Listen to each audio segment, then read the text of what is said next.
नमस्कार दोस्तों, आज हम आपको भारत के सबसे शक्तिशाली मंदिर के बारे में बताने वाले हैं। जी हाँ, यह मंदिर अद्भुत और चमत्कारिक है। यहाँ पूरे साल अघोरी साधु संत, तांत्रिकों और भक्तों का तांता लगा रहता है। हम बात कर रहे हैं माँ कामाख्या देवी के मंदिर की, जो पूर्वोत्तर के मुख्य द्वार कहे जाने वाले असम राज्य की राजधानी दिसपुर से 6 किलोमीटर की दूरी पर स्थित नीलांचल अथवा नीलशैल पर्वतमालाओं पर स्थित है। माँ भगवती कामाख्या का यह मंदिर माँ के 51 शक्ति पीठों में सर्वोच्च स्थान रखता है। यहीं भगवती की महामुद्रा यानी योनि कुंड स्थित है। माँ कामाख्या देवी को तांत्रिक अनुष्ठानों के लिए और भगवान शिव की नववधू के रूप में पूजा जाता है। यहाँ पर हर साल बहुत से भक्त दर्शन के लिए आते हैं, विशेषकर अंबुबाची योग पर्व और नवरात्रि के दौरान, जब यहाँ विशेष उत्सव और पूजा आयोजित की जाती है। दोस्तों, अगर माँ कामाख्या की उत्पत्ति की बात करें तो ऐसा माना जाता है कि इस स्थान पर माता सती की योनि यानी गर्भ नीलाचल पहाड़ी पर गिरी थी। इसके बाद यह स्थान देवी कामाख्या के रूप में प्रतिष्ठित हुआ। भक्त यहाँ देवी सती की गिरी हुई योनि की पूजा करने आते हैं, जिसे देवी कामाख्या के रूप में माना जाता है। जिस प्रकार मनुष्य अपनी माँ की योनि से जन्म लेता है, उसी प्रकार लोगों का मानना है कि जगत की माँ देवी सती की योनि से संसार की उत्पत्ति हुई है, जो कामाख्या देवी के रूप में प्रतिष्ठित है।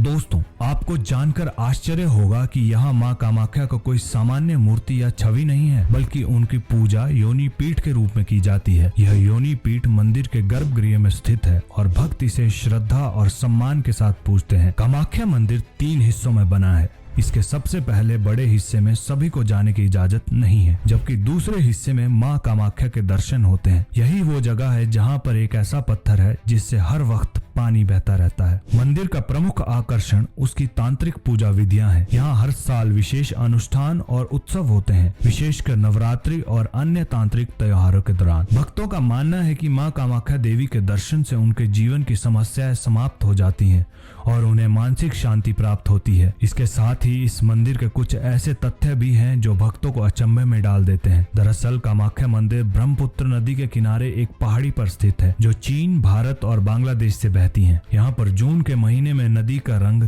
3 दिन के लिए लाल हो जाता है, क्योंकि इस समय देवी कामाख्या का रजस्वाल या मासिक धर्म माना जाता है। इस घटना को लेकर विश्वास है कि नदी का रंग बदलना देवी के इस विशेष समय का प्रतीक है। पौराणिक शास्त्रों के अनुसार सतयुग में यह पर्व 16 वर्ष में एक बार, द्वापर में 12 वर्ष में एक बार, त्रेता युग में 7 वर्ष में एक बार तथा कली काल में प्रत्येक वर्ष जून माह में तिथि के अनुसार मनाया जाता है। अंबुबाची पर्व के दौरान माँ भगवती की गर्भगृह स्थित महामुद्रा से निरंतर 3 दिनों तक जल प्रवाह के स्थान से रक्त प्रभावित होता है। यह अपने आप में इस कलयुग में एक अद्भुत आश्चर्य का विलक्षण नजारा है। इस पर्व के दौरान माँ भगवती के गर्भगृह के कपाट स्वतः ही बंद हो जाते हैं और उनका दर्शन भी निषेध हो जाता है। इस पर्व की महत्ता का अंदाजा इसी बात से लगाया जा सकता है कि पूरे विश्व से इस पर्व में तंत्र, मंत्र, यंत्र साधना हेतु उच्च कोटियों के तांत्रिकों, अघोरियों का बड़ा जमघट लगा रहता है। 3 दिनों के उपरांत माँ भगवती की रजस्वाला समाप्ति पर उनकी विशेष पूजा एवं साधना की जाती है। इस दौरान विश्व के सबसे प्राचीनतम तंत्र मठ अगम मठ के वशिष्ठ तांत्रिक अपनी साधना करने तिब्बत से यहाँ आते हैं। इस पर्व में माँ भगवती के रजस्वाला होने से पूर्व गर्भगृह स्थित महामुद्रा पर सफेद वस्त्र चढ़ाए जाते हैं, जो बाद में रक्त वर्ण हो जाते हैं। मंदिर के पुजारियों द्वारा ये वस्त्र प्रसाद के रूप में श्रद्धालु भक्तों में विशेष रूप से वितरित किए जाते हैं। इसी कपड़े को अंबुबाची वस्त्र कहते हैं। भक्तों का मानना है कि अंबुबाची वस्त्र में चमत्कारी गुण होते हैं। इसे अपने पास रखने से जीवन में सकारात्मक ऊर्जा और समृद्धि आती है। कई लोग इसे अपने घरों में रखकर पूजा करते हैं और इसे अत्यंत पवित्र मानते हैं। तांत्रिक साधक इस वस्त्र का उपयोग विशेष साधनाओं में करते हैं। यह वस्त्र तांत्रिक क्रियाओं और मंत्र साधना में शक्ति प्रदान करने वाला माना जाता है। इस पर्व पर भारत ही नहीं बल्कि बांग्लादेश, तिब्बत और अफ्रीका जैसे देशों से तंत्र साधक यहाँ आकर अपनी साधना के सर्वोच्च शिखर को प्राप्त करते हैं। और जहाँ तक कामाख्या मंदिर में तांत्रिक विद्या की बात है, असल में लोग यहाँ काला जादू से छुटकारा पाने के लिए आते हैं। 21वीं सदी में भी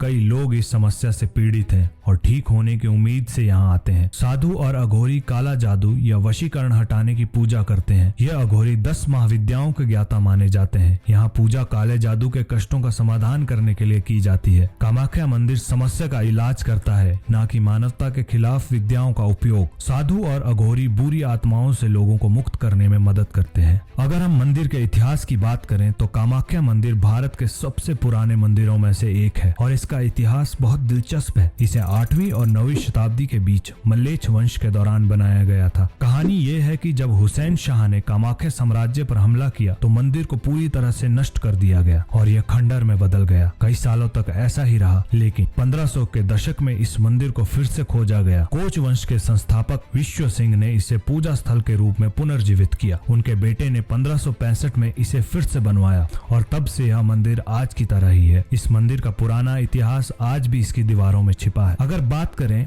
उससे पहले की समय की तो पौराणिक कथाओं के अनुसार कामाख्या का उल्लेख देवी भागवत पुराण, कलिका पुराण, योगिनी तंत्र जैसी पुरानी किताबों में भी मिलता है। धार्मिक ग्रंथों के अनुसार इस मंदिर का निर्माण कामदेव ने किया था, जिन्होंने यहाँ अपनी सुंदरता वापस पाई थी। इसे विश्वकर्मा की मदद से बनाया गया था और यह बहुत बड़ा और सुंदर था। आज के समय में कामाख्या मंदिर में अंधेरे आत्माओं और भूतों को भगाने के लिए विशेष पूजा की जाती है। तांत्रिकों द्वारा की गई यह पूजा व्यक्ति को उसके आसपास की नकारात्मक ऊर्जाओं से छुटकारा दिलाने में मदद करती है। इससे जीवन में नई ऊर्जा और चमक आती है, विशेषकर अंबुबाची मेले के दौरान जब हजारों तांत्रिक इस मंदिर में एकत्रित होते हैं। कामाख्या मंदिर कब जाना चाहिए और कब नहीं जाना चाहिए? कामाख्या मंदिर जाने का सबसे अच्छा समय कुछ विशेष मौकों पर होता है, जैसे कि अंबुबाची मेला, नवरात्रि, दुर्गा पूजा, दीपावली और अन्य हिंदू त्योहारों के समय मंदिर में विशेष आयोजन होते हैं और भक्तों की भारी भीड़ होती है। जब आप कामाख्या माता के दर्शन के लिए जाते हैं तो यह माना जाता है कि बिना उमानंद भैरव के दर्शन किए कामाख्या यात्रा अधूरी मानी जाती है। उमानंद भैरव का मंदिर कामाख्या देवी मंदिर से कुछ दूरी पर ब्रह्मपुत्र नदी के मध्य में उमानंद द्वीप या टापू पर स्थित है। उमानंद भैरव कामाख्या देवी के शक्ति पीठ के भैरव हैं। भैरव देवता शक्ति, सुरक्षा और संरक्षण के प्रतीक होते हैं। कामाख्या देवी मंदिर की यात्रा को पूरा करने और सभी मनोकामनाएं पूरी करने के लिए उमानंद भैरव के दर्शन करना महत्वपूर्ण है। यहाँ दर्शन करने से भक्तों की यात्रा पूर्ण मानी जाती है। इस टापू को मध्यांचल पर्वत के नाम से भी जाना जाता है, क्योंकि यहीं पर समाधि में लीन सदाशिव को कामदेव ने काम बाण मारकर आहत किया था